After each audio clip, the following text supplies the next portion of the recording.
ഒരു പ്രധാനപ്പെട്ട വാർത്തയിലേക്ക് വരികയാണ്. തിരുവനന്തപുരം നെയ്യാറ്റിൻകരയിൽ ഒരു വയസ്സുകാരന്റെ മരണത്തിൽ ദുരൂഹത നീക്കാൻ പോലീസ്.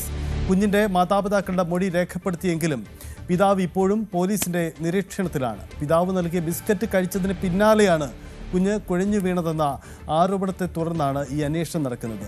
ഷിജിലിന്റെയും കൃഷ്ണപ്രിയയുടെയും മകൻ ഇഹാൻ വെള്ളിയാഴ്ചയാണ് മരിച്ചത്. കേസിൽ ഫോറൻസിക് ഫലം നിർണായകമാവും. ആ തരത്തിലാണ് അന്വേഷണം നടക്കുന്നത് എന്നതാണ് സാഹചര്യം. എന്തായാലും തിരുവനന്തപുരത്ത് ഞെട്ടിക്കുന്ന സാഹചര്യമാണ്. ദുരൂഹത എന്നത് ആരെയും കുറ്റപ്പെടുത്താനുള്ള സാഹചര്യമായിട്ടില്ല. ചില സംശയങ്ങളാണ് പോലീസിന് മുന്നിലുള്ളത്. ഉദാഹരണമായി കുട്ടിയെ ആശുപത്രിയിൽ എത്തിച്ചപ്പോൾ കുട്ടി താഴെ എവിടെയെങ്കിലും വീണോ എന്ന ചോദ്യമൊക്കെ ഡോക്ടർമാരിൽ നിന്നും ഉയർന്നിരുന്നു. അപ്പോൾ മറ്റെന്തെങ്കിലും സംഭവിച്ചോ എന്ന സംശയമുണ്ട്. ഇതിനിടയിലാണ് ഒരു ബിസ്ക്കറ്റ് കഴിച്ചതിനെ തുടർന്നാണ് കുട്ടി മരിച്ചത് എന്ന ആക്ഷേപം. അങ്ങനെയെങ്കിൽ എന്താണ് ഈ കുടുംബ ബന്ധങ്ങളിൽ ചില അസ്വാരസ്യങ്ങൾ ഉണ്ടായിരുന്നു എന്ന ആക്ഷേപം കൂടിയുണ്ട്. അങ്ങനെയെങ്കിൽ ഇതിൻ്റെ ദുരൂഹതകൾ നീക്കുക എന്നതാണ് പോലീസിൻ്റെ ദൗത്യം. അതിലേക്ക് തന്നെയാണ് കാര്യങ്ങൾ നീങ്ങുന്നത്. സാരംഗ് സുധാകരനുണ്ട്. സാരംഗ് ഇപ്പോൾ നിൽക്കുന്നത് ആ കുട്ടിയെ എവിടെയാണ് നിൽക്കുന്നത്? എന്താണ് അവിടുത്തെ പ്രദേശവാസികൾ പറയുന്ന വിവരങ്ങൾ?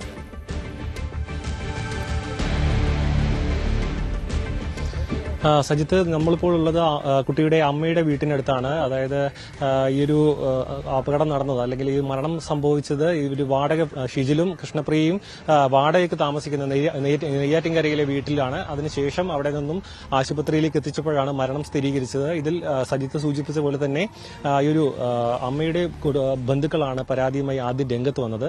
ആ സമയത്ത് തന്നെ, അതായത് ആശുപത്രിയിൽ എത്തിച്ചു ഉടൻ തന്നെ മരണം സംഭവിക്കുന്നു. ഒരു ബിസ്ക്കറ്റ് നൽകിയെന്ന് പറയപ്പെടുന്നുണ്ട്. പക്ഷേ മരണകാരണം, ഒറ്റനോട്ടത്തിലടക്കം മരണകാരണം ഡോക്ടർമാർക്ക് വ്യക്തമാക്കാൻ കഴിഞ്ഞില്ല. മാത്രമല്ല കുട്ടിക്ക് മറ്റ് ആരോഗ്യ പ്രശ്നങ്ങളൊന്നും തന്നെ ഉണ്ടായിരുന്നില്ല. അതുകൊണ്ട് തന്നെ ഒരു ദുരൂഹത ആരോപിക്കുന്നു. ഒപ്പം ഈ ഒരു കുടുംബ പ്രശ്നങ്ങൾ, അതായത് ഈ ഒരു കൃഷ്ണപ്രിയയും ഷിജിലും അതായത് ഒരു മാസങ്ങളോളമായി പിരിഞ്ഞു നിൽക്കുകയായിരുന്നു. ഒരു മാസത്തോളമായിട്ടേ ഉള്ളൂ ഇപ്പോൾ ഇവിടെ നിന്ന്, അതായത് ഭാര്യ വീട്ടിൽ നിന്നും കൃഷ്ണപ്രിയയെ ഷിജിൽ നെയ്യാറ്റിൻകരയിലെ വീട്ടിലേക്ക്, വാടക വീട്ടിലേക്ക് കൂട്ടിക്കൊണ്ടുപോയത്. അതിനുശേഷം, അതായത് ഒരു 40 ദിവസത്തോളം ആകുന്നേ ഉള്ളൂ. ആ 40 ദിവസത്തിന് ശേഷമാണ് പെട്ടെന്ന് ഈ ഒരു ബിസ്ക്കറ്റ് നൽകുകയും ആ സമയത്ത് പെട്ടെന്ന് കുട്ടി കുഴഞ്ഞു വീഴുകയും ചെയ്യുന്നത്. ഈ കുട്ടിയെ ഉടൻ തന്നെ ആശുപത്രിയിൽ എത്തിക്കുകയും ചെയ്തു. വിവരമറിഞ്ഞ് ഭാര്യ വീട്ടിൽ, അതായത് അമ്മയുടെ വീട്ടുകാർ ഇവിടെ നിന്നും ആശുപത്രിയിലേക്ക് എത്തുകയും ചെയ്യുന്നു. പിന്നീട് മരണം സ്ഥിരീകരിക്കുകയും ചെയ്തു. പക്ഷേ ഈ ഒരു ദുരൂഹത ആരോപിക്കാനുള്ള പ്രധാനപ്പെട്ട കാരണം ഈ ഒരു കുട്ടിയുടെ ആരോഗ്യ പ്രശ്നങ്ങളില്ല എന്നത് ഒരു കാരണമാണെങ്കിൽ പോലും കുട്ടിയെ പരിശോധിച്ച, അതായത് ഈ ഒരു പോസ്റ്റ്മോർട്ടം നടപടികൾക്ക് മുൻപേയായി ബോഡി അടക്കം പരിശോധിച്ച ഡോക്ടർമാർ ഇതിനു മുൻപ് പരിക്കെന്തെങ്കിലും പറ്റുകയുണ്ടോ എന്ന ചോദ്യത്തിന് കൃത്യമായ ഉത്തരം നൽകാൻ മാതാപിതാക്കൾക്ക് സാധിച്ചിട്ടില്ല. മാത്രമല്ല കൈക്കും ഒപ്പം തന്നെ തലയുടെ ഭാഗത്തും പരിക്കേറ്റതായിട്ടുള്ള പാടുകളുണ്ട്. അതുകൊണ്ട് തന്നെ ഇത് മർദ്ദനത്തിന്റെ ആണോ എന്നൊരു സംശയമടക്കം അമ്മയുടെ കുടുംബവും മറ്റും ആരോപിക്കുന്നുണ്ട്. അതിനൊപ്പം തന്നെ പോലീസിനും സംശയാതീതമായി കാര്യം തെളിയിക്കണമെങ്കിൽ പോസ്റ്റ്മോർട്ടം നടപടിയിലേക്ക് കടക്കണം. പോസ്റ്റ്മോർട്ടം നടത്തിയതിനു ശേഷമാണ് മൃതദേഹം സംസ്കരിച്ചത്. ഇപ്പോൾ എന്തായാലും ഈ ഒരു കാര്യത്തിൽ ഒരു സ്ഥിരീകരണം, അതായത് ദുരൂഹത നീങ്ങണമെങ്കിൽ സ്വാഭാവികമായുള്ള മരണമാണോ അല്ല മറ്റെന്തെങ്കിലും കാരണങ്ങൾ ഉണ്ടോ എന്ന കാര്യത്തിൽ ഒരു കൃത്യത വരണമെങ്കിൽ ഈ ഒരു പോസ്റ്റ്മോർട്ടം റിപ്പോർട്ട് വന്നാൽ മാത്രമേ സാധിക്കുകയുള്ളൂ. മാത്രമല്ല ഈ ഒരു കുട്ടിയുമായി ബന്ധപ്പെട്ട് മറ്റ് പ്രശ്നങ്ങൾ, അതായത് ഇവർ തമ്മിലുള്ള ദാമ്പത്യ പ്രശ്നങ്ങൾ ഉണ്ട് എന്ന കാര്യം ഈ ഒരു കുട്ടിയുടെ അമ്മയുടെ വീട്ടുകാരും മറ്റും സ്ഥിരീകരിക്കുന്നുണ്ട്. അതുമായി ബന്ധപ്പെട്ട് ഇവർ പിരിഞ്ഞു നിൽക്കുന്നതിന് ശേഷം ഇവർ വീണ്ടും ആ കാര്യങ്ങളെല്ലാം പറഞ്ഞ് അവസാനിപ്പിച്ചതിന് ശേഷം ഒരുമിച്ച് ജീവിക്കുന്നതിനിടയിലാണ് ഈ കുട്ടിക്ക് പെട്ടെന്ന് മരണം സംഭവിക്കുന്നത്. ഒരു വയസ്സുള്ള കുട്ടിയാണ്. ബിസ്ക്കറ്റ് നൽകുന്നു, ആ സമയത്ത് തന്നെ കുഴഞ്ഞു വീഴുന്നു. അമ്മ വരുന്ന സമയത്ത് ഈ ഒരു കുഴഞ്ഞു വീണ് കിടക്കുന്ന കുട്ടിയെയാണ് കാണുന്നത്. ഉടൻ തന്നെ ആശുപത്രിയിൽ എത്തിക്കുന്നു. ആ സമയത്ത് കുട്ടിയുടെ മുഖത്തടക്കമുള്ള അതായത് നിറവ്യത്യാസം ഉണ്ടായിരുന്നു അടക്കം പറയപ്പെടുന്നു. ആ സമയത്ത് ഒരു കുട്ടിയുടെ ചുണ്ടുകളടക്കം മാറി, അതായത് നിറത്തിൽ വ്യത്യാസം ഉണ്ടായിരുന്നു എന്ന് ആ സമയത്ത് ആശുപത്രിയിൽ ഉണ്ടായിരുന്നവരും അടക്കം, അതായത് നഴ്സുമാരടക്കം സ്ഥിരീകരിച്ചിട്ടുണ്ട്. അതിന്റെ ഭാഗമായിട്ടാണ് പിന്നീട് പോലീസിൽ അറിയിക്കുകയും പോലീസ് അവിടെ എത്തുകയും ചെയ്തു.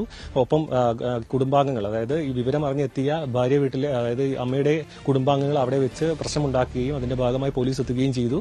തുടർന്നാണ് കുട്ടിയെ മെഡിക്കൽ കോളേജിലേക്ക് മാറ്റുകയും പിന്നീട് പോസ്റ്റ്മോർട്ടം നടപടികൾ പൂർത്തീകരിക്കുകയും ചെയ്തത്. ഇപ്പോൾ സജിത്ത് സൂചിപ്പിച്ചതുപോലെ തന്നെ അമ്മയെയും അച്ഛനെയും സ്റ്റേഷനിലേക്ക് വിളിപ്പിച്ചിട്ടുണ്ട്. പോലീസ് റിമാൻഡ് അറസ്റ്റിലേക്കും കാര്യങ്ങളേക്കും കടന്നിട്ടില്ലെങ്കിലും ഒരു സംശയ ദൂരീകരണത്തിന്റെ ഭാഗമായി കുട്ടിയെ മർദ്ദിച്ചിട്ടുണ്ടോ, മാത്രമല്ല കുട്ടിക്ക് മറ്റ് ആരോഗ്യ പ്രശ്നങ്ങളുണ്ടോ, ഇത് എന്താണ് ശരിക്കും നടന്നത് എന്ന കാര്യത്തിലടക്കം കൃത്യമായി വിവരങ്ങൾ പുറത്തേക്ക് വന്നിട്ടില്ല. കാരണം ഇവർ വാടക വീട്ടിലാണ് താമസിക്കുന്നത്. അവരുടെ കൂടെ വേറെ ആരും ഉണ്ടായിരുന്നില്ല. ഇവർ രണ്ടുപേരും മാത്രം ഉണ്ടായിരുന്ന സമയത്ത് നടന്നൊരു സംഭവമാണ്. അതുകൊണ്ട് തന്നെ കാര്യങ്ങൾ കൃത്യമായി അറിയണമെങ്കിൽ ഇവരുടെ രണ്ടുപേരുടെയും സഹകരണം അത്യാവശ്യമാണ്. പക്ഷേ അത്തരത്തിൽ കൃത്യമായ വിവരങ്ങൾ ഇവരിൽ നിന്ന് ലഭിക്കുന്നില്ല എന്നൊരു സൂചനയുണ്ട്. ഒരു അത്തരത്തിലുള്ള, അതായത് എന്താണ് സംഭവിച്ചതെന്നോ ഇത്തരത്തിൽ കുട്ടിക്ക് മുൻപ് പരിക്ക് പറ്റിയിട്ടുണ്ടെന്നോ അല്ലെങ്കിൽ മർദ്ദിച്ചിട്ടുണ്ടെന്ന കാര്യത്തിലടക്കം ചോദ്യം ചെയ്യുമ്പോൾ ഒരു കൃത്യമായ ഉത്തരം അമ്മയുടെ ഭാഗത്തു നിന്നടക്കം ലഭിക്കുന്നില്ല എന്നൊരു ആരോപണം ഉയരുന്നുണ്ട്.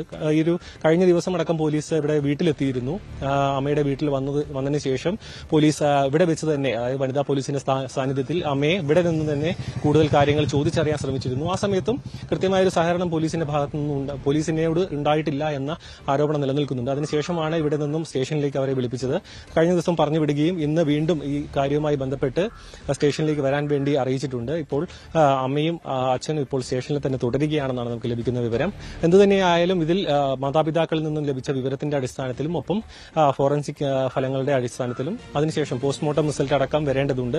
പോസ്റ്റ്മോർട്ടം നടത്തിയ ഡോക്ടർമാരുമായി പോലീസ് സംസാരിക്കും, അതായത് അവരുമായി ചർച്ച നടത്തുന്നതടക്കമുള്ള വിവരങ്ങൾ പുറത്തേക്ക് വരുന്നു. കാരണം 1 വയസ്സുള്ള കുട്ടിയാണ്, ദുരൂഹ സാഹചര്യത്തിലാണ് മരിച്ചത്, മറ്റ് ആരോപണങ്ങൾ നിലനിൽക്കുന്നു, കുടുംബ പ്രശ്നങ്ങൾ ഉണ്ടെന്നുള്ള രീതിയിലുള്ള കാര്യങ്ങൾ നിലനിൽക്കുന്നുണ്ട്. അതുകൊണ്ട് തന്നെ പോലീസിന് ഈ കാര്യത്തിൽ ഒരു സ്ഥിരീകരണം വരേണ്ടതുണ്ട്. മാത്രമല്ല കേസ് നിലനിൽക്കുന്നുണ്ട്, കുടുംബത്തിന്റെ ആരോപണം, ഭാര്യ വീട്ടുകാരുടെ ആരോപണം നിലനിൽക്കുന്നു. അതുകൊണ്ട് തന്നെ ഇനി പോസ്റ്റ്മോർട്ടം റിപ്പോർട്ടും ഈ അച്ഛന്റെയും അമ്മയുടെയും മൊഴിയുടെ അടിസ്ഥാനത്തിലായിരിക്കും പോലീസിന്റെ തുടർ നടപടി ഉണ്ടാവുക. അതിനുശേഷമായിരിക്കും ഇതിൽ കൃത്യമായ ഒരു ചിത്രം തെളിയുകയുള്ളൂ. സജിത്ത്. ഓക്കെ, എന്തായാലും ഇക്കാര്യത്തിൽ ദുരൂഹതകൾ ഏറെയാണ്. സാറെങ്കിൽ എന്തായാലും കൂടുതൽ വിശദാംശങ്ങൾ ആവശ്യമാണ്. ഒപ്പം ആ പ്രദേശവാസികളുടെ അവിടെ നിന്നുള്ള ചില പ്രതികരണങ്ങൾ കൂടി നമ്മൾ പ്രതീക്ഷിക്കുന്നുണ്ട്. എന്തായാലും ഈ സംഭവത്തിൽ സംഭവിക്കുന്നത് വെള്ളിയാഴ്ച രാത്രിയിലാണ് കുട്ടി കുഴഞ്ഞു വീണ്, അപ്പു എന്നാണ് വിളിപ്പേര്, ഇഹാൻ കുഴഞ്ഞു വീണ് മരിക്കുന്നത്. ഇതിൽ ഈ 2 പേരുടെയും, ഷിജിലിൻ്റെയും ഒപ്പം കൃഷ്ണപ്രിയയുടെയും കുടുംബ ബന്ധത്തിൽ ചില അസ്വാരസ്യങ്ങളുണ്ടായിരുന്നു. കുറേ നാളുകളായി അവർ വേർപിരിഞ്ഞായിരുന്നു താമസിച്ചിരിക്കുന്നത്. ബന്ധുക്കളുടെ ഇടപെടലിനെ തുടർന്ന് ഒടുവിൽ അവർ ഒന്നിച്ച് താമസിക്കാൻ തീരുമാനിക്കുന്നു.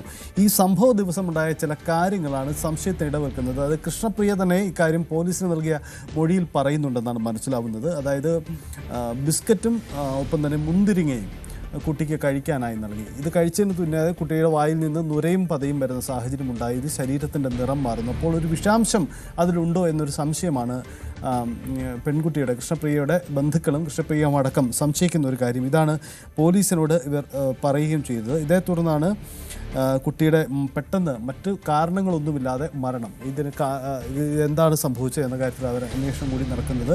ഇതിനിടയിൽ പോലീസിൻ്റെ പരിശോധനയിൽ ഒരു കാര്യം കൂടി വ്യക്തമായിട്ടുണ്ട്. കുട്ടിയുടെ, ഈ മരണപ്പെട്ട കുട്ടിയുടെ കഴുത്തിൽ ഒരു മുറിവ് കൂടി കണ്ടെത്തിയിട്ടുണ്ട്. ഈ മുറിവ് എങ്ങനെ സംഭവിച്ചു എന്ന കാര്യം കൂടി പോലീസ് പരിശോധിക്കുന്നുണ്ട്. കാരണം മുറിവ് മരണകാരണമായോ എന്ന പരിശോധന കൂടിയുണ്ട്. 1 വയസ്സുകാരൻ കുട്ടിയുടെ കഴുത്തിൽ എങ്ങനെ ഒരു മുറിവുണ്ടായി? ഇത് എന്തെങ്കിലും മൽപ്പിടുത്തം, ബലപ്രയോഗം ഉണ്ടായിട്ടുണ്ടോ? ഇത് സ്വാഭാവികമായും സംശയിക്കുകയാണ്. മറ്റ് ആരോഗ്യ പ്രശ്നങ്ങളൊന്നും ഉണ്ടായിരുന്ന കുട്ടി എങ്ങനെ മരണപ്പെട്ടു? ഇതിലേക്കാണ് അന്വേഷണം പോകുന്നത്. എന്തായാലും ഇതിൽ ഏറെ ദുരൂഹതകൾ ഈ കൃഷ്ണപ്രിയയുടെ കുടുംബം ആരോപണം ഉന്നയിക്കുന്നുണ്ട്. കുടുംബ ബന്ധങ്ങളിലെ അസ്വാരസ്യമൊക്കെ ഈ തർക്കത്തിനും ഈ പ്രതിസന്ധിക്കും ഇടവെച്ചോ ഇപ്പോഴത്തെ സാഹചര്യത്തിനും കാരണമായോ എന്ന കാര്യം കൂടിയാണ് അന്വേഷിക്കുന്നത്. ഏറെ ദുരൂഹതകളുള്ള ഈ കുട്ടിയുടെ മരണത്തിൽ അന്വേഷണമാണ്. കുട്ടിയുടെ പിതാവ് ഇപ്പോഴും പോലീസിൻ്റെ നിരീക്ഷണത്തിൽ എന്നതാണ്. അത് അറസ്റ്റിലേക്ക് പോയി എന്ന ചില അഭ്യൂഹങ്ങളുണ്ട്, പക്ഷേ ഇതിൽ വ്യക്തത ഉണ്ടായിട്ടില്ല ഇതുവരെ. എന്തായാലും പോലീസ് ഇന്ന് ഈ വിഷയത്തിൽ ഒരു വ്യക്തത വരുത്തുമെന്ന് കരുതാം. കഴിഞ്ഞ ദിവസം നടന്ന സംഭവമാണ്, അതിലാണിപ്പോൾ പോലീസിൻ്റെ ഈ അന്വേഷണം കൂടി നടക്കുന്നത്. കൂടുതൽ വാർത്തകൾക്ക് News 18 Keralam YouTube channel subscribe ചെയ്യുക.